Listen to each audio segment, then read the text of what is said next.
We are ho, we are ho, ho. We are ho, we are ho, ho.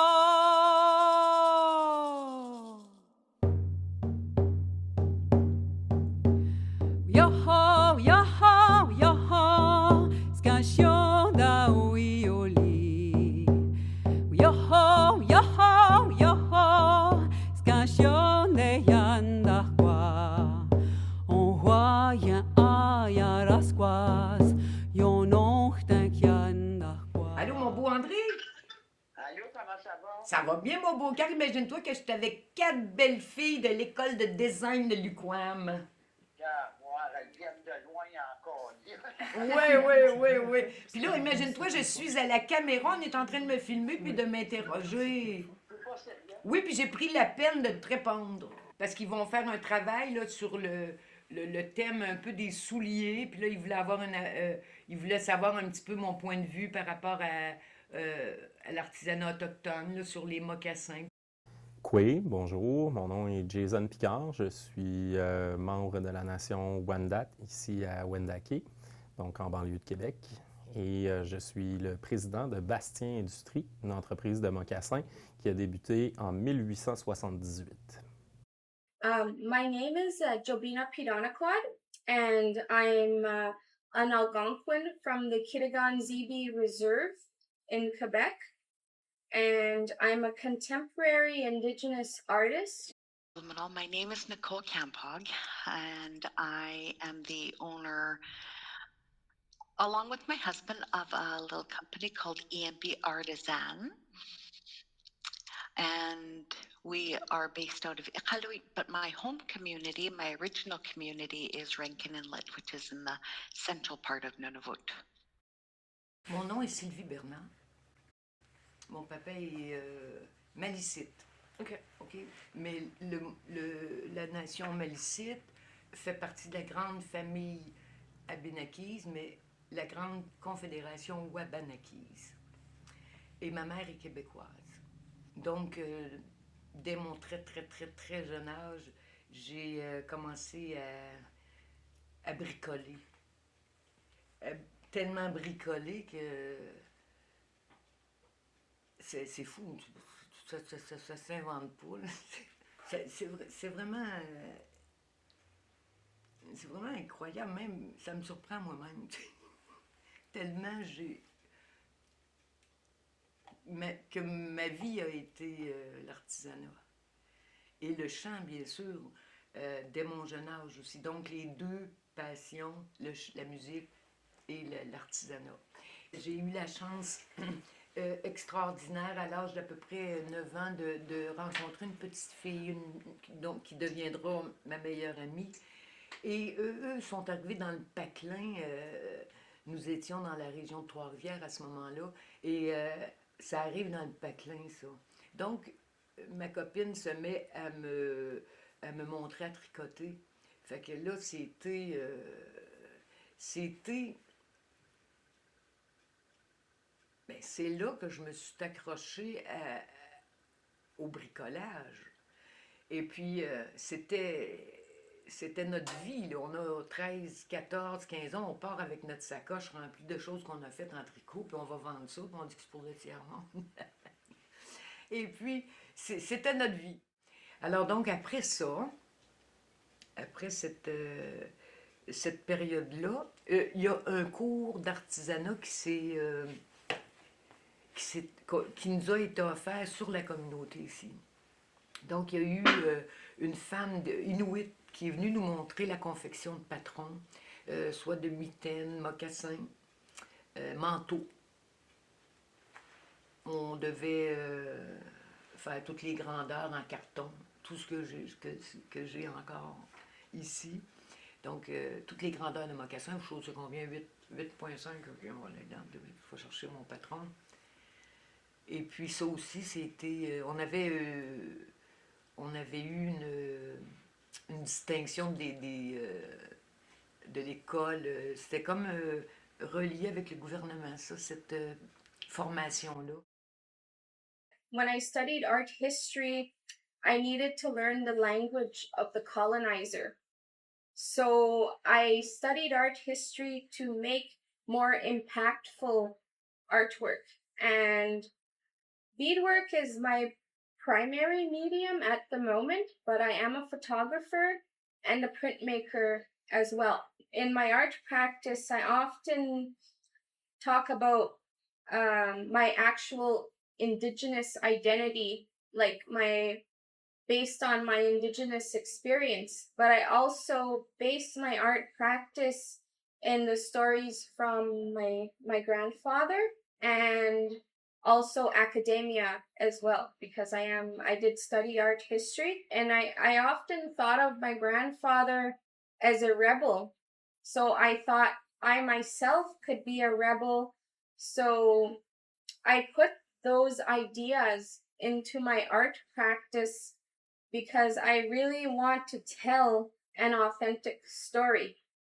And I use a lot of Victoriana. Initially, I was using a lot of Victoriana in my art practice. Even now, I use it currently because I identify with the aesthetic because it's part of my grandfather's history, which is also part of my history. So I kind of juxtapose Anishinaabe style beadwork with Victoriana, but it's also like I would say it's like a Jobina style. I'm a self-taught bead worker, moccasin maker. I had learned how to bead simply by just beading.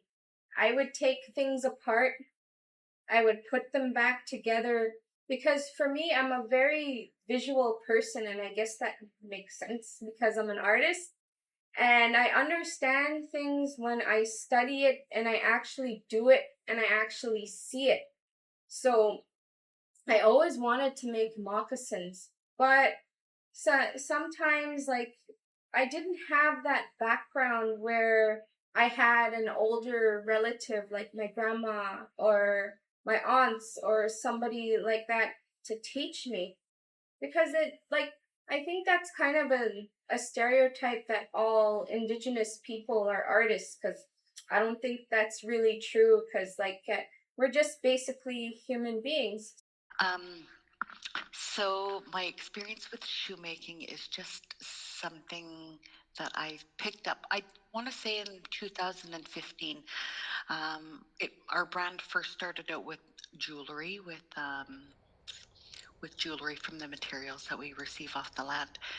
But um, shoemaking was not something that we had planned to do.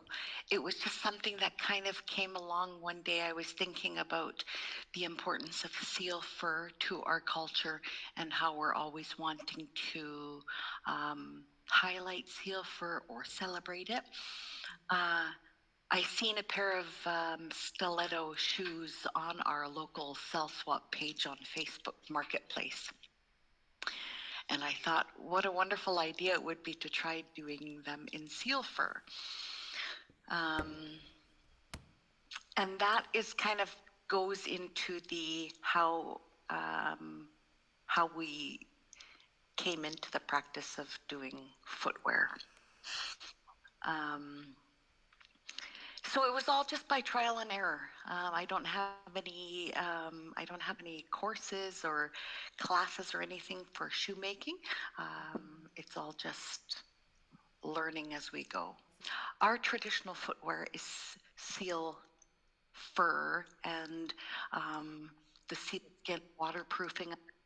So Inuit for thousands of years have come up with ways to but prepare the seal fur in waterproofing fashion. I like to celebrate seal fur, and I know other Inuit like to celebrate seal fur. We use it for as much as we can because it is so plentiful for us. Um, and I wanted to find out another way to celebrate it in a different way in all types of weather. So, whether it's a stiletto shoe or a ballet flat, these are things that people can wear any time of the year on any stage. every day on our gravel roads, whatever kind of shoe they want. It allows another way to show our appreciation for the resources that we have within Nunavut. I feel like incorporating items from our land and the essential furs to keep us warm in our harsh climates. So it's just something, a part of me that wants to incorporate our culture into more contemporary styles and uses. C'est sûr que moi, en arrivant chez Bastien Industrie, le premier constat, c'est que le produit marchait très bien, mais on était vraiment classé dans la catégorie souvenirs, boutique, d'artisanat. Puis je voulais un peu le décloîtrer, mon produit, l'amener plutôt dans le milieu de la mode. Donc, d'intéresser, disons, une clientèle un peu plus jeune. Donc, j'ai décidé de revoir certains modèles de mocassins avec des couleurs, des designs différents, en travaillant des collaborations avec différents designers autochtones. Donc, mon processus créatif, en fait, je vais y aller avec un peu les tendances, mais également, je vais rattacher cette tendance-là, par exemple, en collab avec un designer autochtone. Moi, en fait, je suis né ici à Wendake. Ma mère reste juste en face de la manufacture. Moi, j'ai toujours grandi dans ma culture. Puis, dans mon passé aussi, j'ai été payé finalement pour vendre la culture autochtone à l'international, en tourisme autochtone. Donc, de connaître ma culture et de connaître la culture des autres Premières Nations du Canada, ça a été mon travail pendant 15 ans. Donc, pour moi, c'était important, quand j'ai repris l'entreprise, de vraiment valoriser cette culture-là. Je vais donner un exemple, mais on a nommé tous nos mocassins avec des termes Huron-Wendat. Donc, la langue Wendat est une langue qui est en reprise, je dirais. Évidemment, le passé autochtone fait en sorte que la majorité d'entre nous se sont mis à parler français. Mais depuis maintenant une dizaine d'années, dans nos écoles, on enseigne la langue Wendat. Donc, il y a vraiment une recrudescence de la langue Wendat. Puis moi, dans cette lignée-là, je voulais que mes mocassins aient des titres Wendat. De plus en plus, les Premières Nations, je pense que ça revient à la mode. J'aime pas utiliser ce terme-là, mais c'est une réalité. Et des grosses entreprises vont utiliser toute notre iconographie, vont malmener même notre culture pour vendre un produit et faire croire en fait à leurs clients que c'est authentique, sans parler non plus de tous les produits de la Chine. Le combat que je mène, c'est que de dénoncer tout ce qui se fait de stéréotypes, de pastiches, faire de l'artisanat autochtone, pour moi, c'est pas de calquer quelque chose que j'ai vu dans un magazine ou un petit patron que j'ai vu dans un magazine, puis de prendre telle couleur parce que c'est la couleur qu'il est supposé d'avoir. Je me fiche de ça complètement. Si c'est pas comme ça, ben ça n'a pas l'air autochtone. T'sais. Si c'est pas de même, ben c'est... Je pense que tant qu'il y a le cœur qui bat, c'est ça qu'il faut...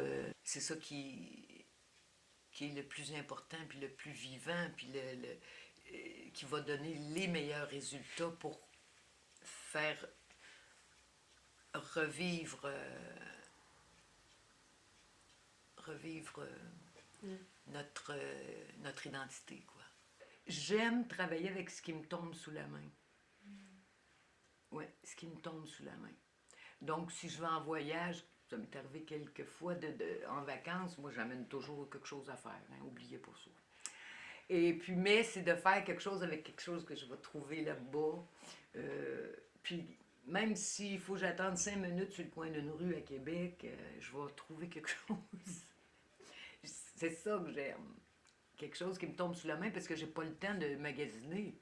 Fait que donc, on me donne beaucoup de choses aussi. On me partage beaucoup de choses. On me partage toutes sortes de matériaux. Donc, je suis une romantique, donc je garde j'ai beaucoup de matériaux de toutes sortes. Et puis, c'est ça qui fait que tu peux ben, que tu peux au moins avoir du... avoir... alors, t'as de quoi pour te désennuyer aussi, de quoi à travailler, de quoi à réfléchir. Whenever I see a shoe that inspires me to try something different, I will buy it because I think to myself, wow, these will be beautiful in seal fur, or most recently, fish leather, which I got some beautiful, beautiful quality fish leather when I was in Norway one year. Um, so, you know, I look at the leather and I think, okay, well, this shoe will be great for that. So, whatever I'm inspired to do, I'll do. I grew up around these, you know, beautiful, amazing artists in my community that I always remember seeing jewelry and being amazed by it. I was gifted jewelry. My grandmother beaded a lot. She created out of seal fur. So I think that, you know, growing up around this, it inspired me to want to try. But now in my adult life, I see the importance of seal um, and the water mammals to us in this remote part of the world, right? So everything's so expensive here. So it's important to have nutritious food that we can go and get on the land. And also to educate people about the importance of these things here. There's so much controversy around using seal fur or killing polar bears or all those things. But it's just a part of our culture and our life, and we do it sustainably. Using seal fur because it's so important. I always like to promote it because I think there's a lot of misconceptions. So it's important for me to use it as much as I can. And I just want to be able to show that these are important aspects of our culture. L'esprit circulaire autochtone, c'est d'utiliser en fait chaque pièce de l'animal lorsqu'un animal donne sa vie pour nous nourrir. Moi-même, en tant que chasseur, je veux dire, quand je chasse un orignal, d'ailleurs, je vais d'abord nourrir ma famille avec sa viande. Je vais réutiliser la peau pour faire les cuirs, pour faire les mocassins. Donc, les os, je vais en utiliser certains. Moi, ma sœur fait un peu d'artisanat aussi. Elle va réutiliser certaines pièces de l'os pour réutiliser finalement chaque pièce de l'orignal. On essaie de ne rien jeter finalement. Là, on doit payer respect à l'animal qui donne sa vie pour nous. Puis une pensée circulaire, c'est que tout est interrelié. C'est-à-dire que la roche en forêt a autant d'importance et a autant sa place sur la mère Terre que moi. Il n'y a personne qui est plus important que l'autre. C'est simplement un cercle, c'est un cycle de vie et on doit le respecter. I'm an amalgamation of everything that I ever encountered. So anything that I encounter as an Indigenous female artist, I use that material to communicate a story, an authentic story. So, like the fact that I use materials that are not so-called traditional, it doesn't make sense to only use what we used in the past because we're right here and we're demonstrating that we are in fact involved and we're not segregated, we're not outside of society. That's why I even use printmaking techniques. I've printed the design I made on a silk scarf, and silk is from across the ocean. I just use what I want to use, not only because I like it, but because it's there and it shows that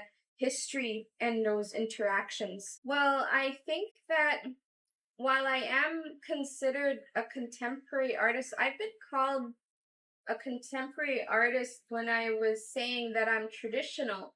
because like I said earlier, when I'm talking about using all these contemporary mediums, the medium that I use doesn't matter.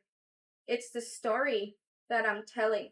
My moccasins are, I wouldn't say they're traditional at all. They're more, well, in this case, for my art project, Coco Chanel, I transform them into a sculpture. And the reason I do that is because they're not just footwear to keep your feet warm and to protect your feet. They also tell a story.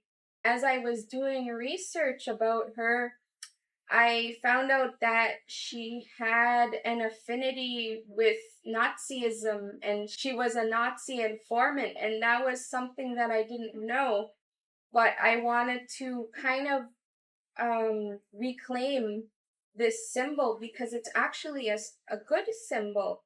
And I know from my community, like including my mother, including other community members, they said, oh, Hitler stole that symbol from indigenous people. But I do know that it's a symbol that's represented in a lot of cultures. In a way, my artwork is telling a story, but I'm also teaching people. I'm keeping my culture alive because I'm telling a story.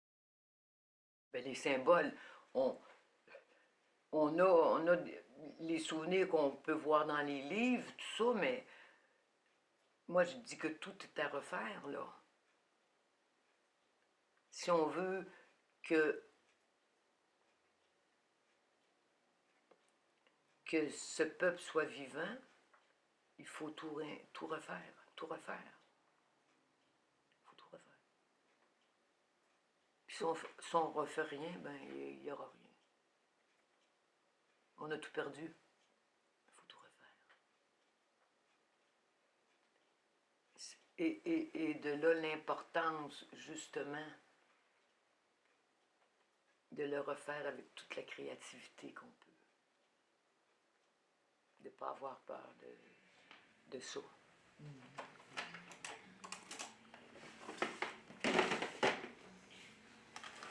In the shoes, we use essentially only seal fur or seal leather or fish leather, and then some. There was another pair of shoes that we made for a traveling gallery. It was just a gallery piece, but we incorporated using seal leather ties, and then we made caribou antler pearls to tie on the bottom of those laces.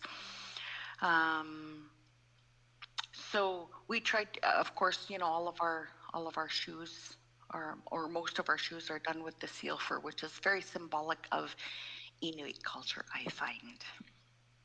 Our culture is all oral, so I think, passing those traditions along, like how to prepare the furs, how to harvest the animals and skin them. So those, I think that is just something that's passed along down from generation to generation.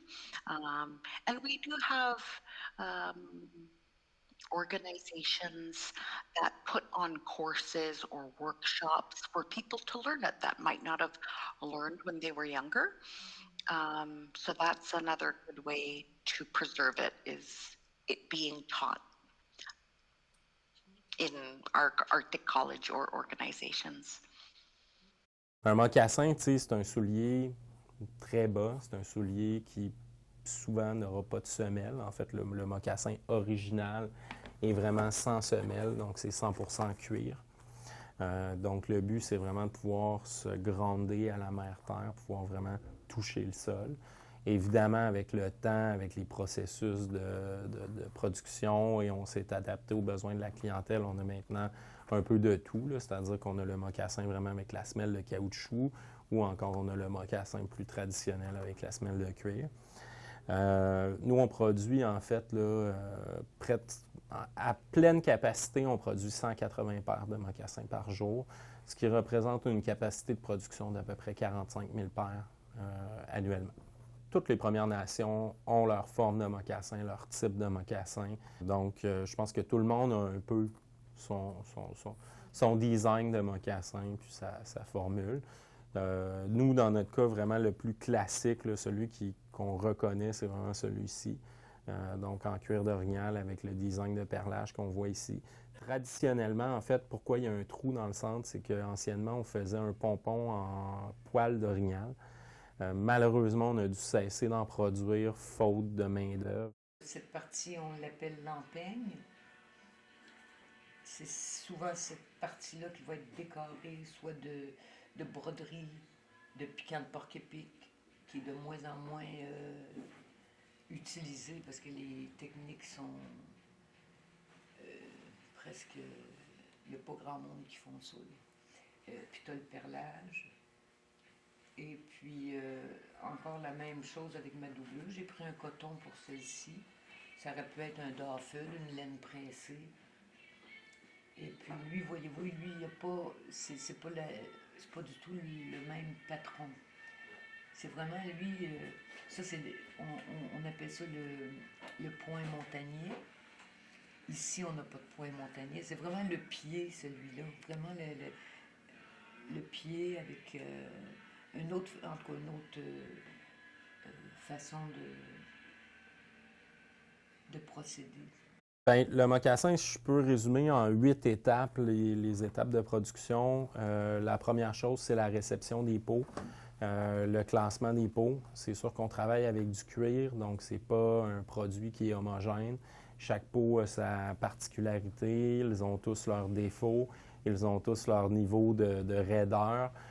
Donc, les tailleurs vont commencer par regarder les peaux avec lesquelles ils travaillent, identifier les marques, les défauts dans la peau, puis ensuite débuter le taillage. Donc, le taillage se fait avec ce qu'on appelle un clicker. Donc, c'est une presse hydraulique sur lequel on met des emporte-pièces qui viennent tailler chaque pièce du cuir. Donc, par la suite, une fois que les pièces de cuir sont taillées, on va venir faire le marquage, donc indiquer les grandeurs. Une fois que c'est fait, on va faire le collage et le rasage du cuir. Donc, on va venir coller les semelles, on va venir coller les doublures. On va venir raser les pièces de cuir qui permettent d'avoir une couture unie. Donc, on va venir coudre la semelle. Une fois qu'on a cousu la semelle, on va venir coudre la frange. Donc, on vient passer le lacet puis coudre la frange par la suite. Et ça amène à un mocassin qui est ouvert, donc le dessus manquant. Donc, par la suite, nous, chaque matin, on a un livreur qui part avec des bacs et qui amène dans les maisons ici à Wendake les différents lots pour que le dessus, là, si on regarde bien, soit tout lacé à la main. Donc ça, c'est fait au fil et à l'aiguille avec un fil qui s'appelle un lineux. Donc c'est un fil un peu ciré dont on vient passer trou par trou pour donner cette forme là, avec la petite vague comme ça sur le côté. Une fois que c'est fait, ben là, ça revient ici en usine. Donc on va venir faire le blocage, c'est-à-dire de rentrer une forme de bois ou une forme de résine sur le mocassin. Il est chauffé. Donc, la chaleur va venir détendre le cuir et vraiment donner la forme d'un soulier au mocassin. Okay. Yeah, so I started off with this. This is the pattern that I use to make these moccasins. That's the size of my chubby little feet. Yeah, so anyway, when the first time I made the pattern, I made them too round because I wasn't thinking about how your toes naturally slant. And now, like, you could see that it's not totally round, it's kind of slanted. So that's what I did. But the first time I made moccasins, I showed my mom, and well, she thought I did a good job and all that, but she says, it looks like you're making moccasins for a bear because they were like really, really round. Because I didn't think about that part, and plus I couldn't really tell, like with the old moccasins that I had. And I realized, well, I looked at my feet and I kind of understood.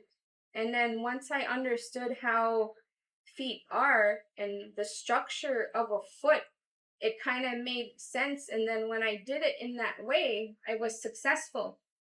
So that's how I learned to make moccasins. I made moccasins just for myself, just for fun. And I've used unconventional materials. I used denim, like jeans material, to make moccasins. I used felting techniques to decorate my moccasins that I learned in fiber arts. Because, like I said, I'm an amalgamation of everything that I ever encountered. The style of the moccasins that I've made, they're not Algonquin style. Like I've said, they're more like a Jobina style. Because, like, when I was making moccasins, I wanted to make something that I thought was attractive. And this was a while back, and I made moccasins like the way I make them now, and this was when I was in high school. And I didn't wait for the teacher, my Algonquin teacher, to tell me how to make these. I just did it, but it looked great. I did a good job, even though I didn't. And she saw what I was doing, and she said, "You're not supposed to do it that way." That was the first time I had attempted, but then I stopped after because I was discouraged because she tore my moccasins apart because I didn't do them Algonquin style. And then I put them back together. I just did it my own way, and I showed my stepdad, and he's like, "Did you know those are Nescapi dancer moccasins?" And my stepdad is Cree Nescapi. So I didn't realize what I was doing. I just did it because I liked it. So I think that part of being a native is just doing what you want.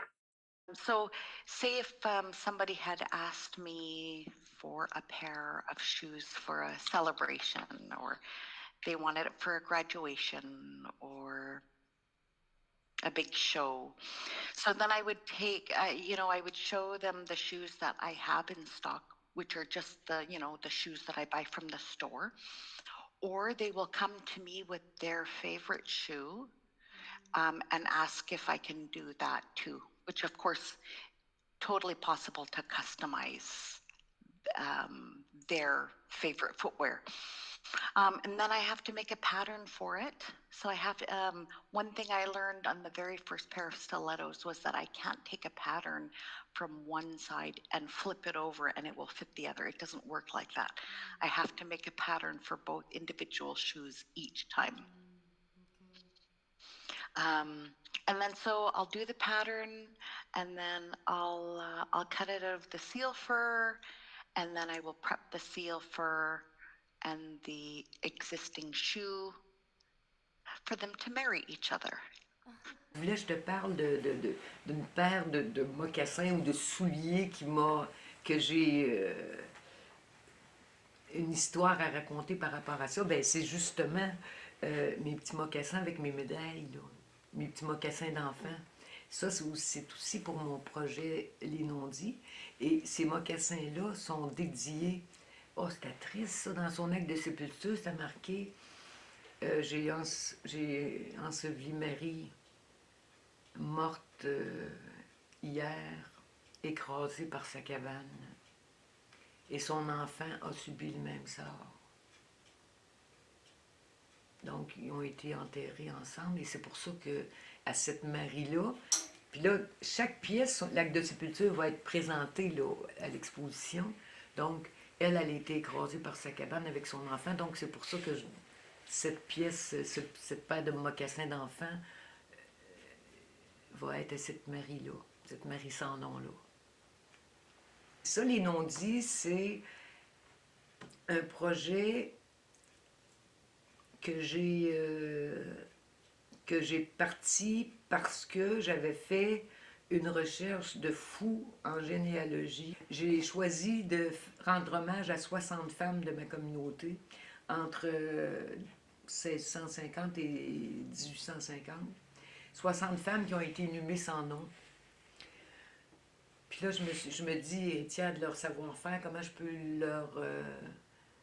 leur dire l'importance qu'ils ont eu dans ma vie, l'importance de leur savoir-faire qui s'est perpétué malgré tout.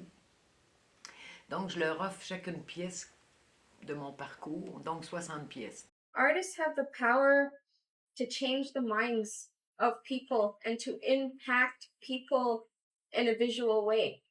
I know that the fashion world has been kind of notorious for stealing cultural fashions and misappropriating them, like in particular the chief's headdress, it's called a war bonnet.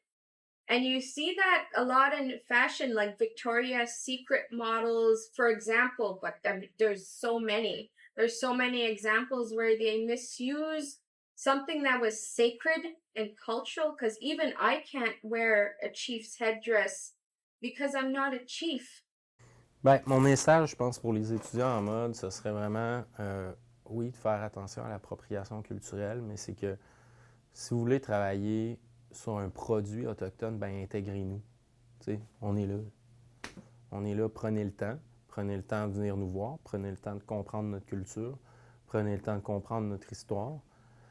À la limite, intégrer un designer autochtone dans le produit que vous voulez soit mettre en marché, soit développer. I think that people could learn from the ways, from the ways that Indigenous people have done fashion for thousands of years, Not only are they creating fashion nowadays, we're creating fashion that is contemporary. But when it first started out, it was for warmth and survival. And they were doing them with primitive tools, not primitive, but, like making a needle from a piece of animal and sewing clothes to carry a baby around. I think, that's ingenious. To keep your hands free, you got your baby on the back, and then you're creating footwear that is warm and waterproof. And I think that there can be a lot to be learned from that. I think it would be very important because, of course, in fashion school programs, that's where you're learning about the basis of how fashion in different cultures or different parts of the world, different countries have started. I think that by raising awareness or having a portion of your classes focused on Indigenous fashion, it could raise awareness and people could start learning in school how, let's say specifically to Inuit, this is how Inuit prepared furs and this is why they did it. So people will learn, okay, you know what, it's not just for the fur. They're not discarding it. They used it for fashion to survive in our harsh climates. I think it's very important to be able to have it taught in fashion schools. Je pense qu'il devrait y avoir une certaine intégration de la culture autochtone dans le cursus, finalement, des cours. On voit une recrudescence de nos designs dans le vêtement et dans toutes sortes d'articles de mode. Mais si les étudiants qui sortent connaissent absolument rien de nos cultures, connaissent pas seulement rien de notre histoire, bien, comment ils peuvent développer un produit authentique? Il faut d'abord nous intégrer. Des designers autochtones, j'en connais comme ça. Il y en a plein au Québec, il y en a des centaines au Canada. Ce serait quoi d'inviter un designer autochtone, par exemple, pour venir donner une conférence? Je pense que c'est important de nous intégrer, finalement, dans le planning du cours.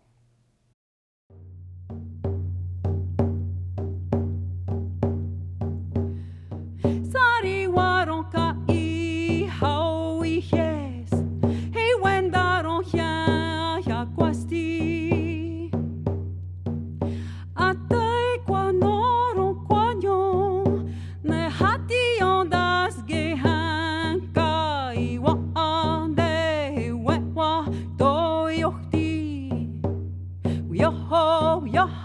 yoho, skashonda oioli.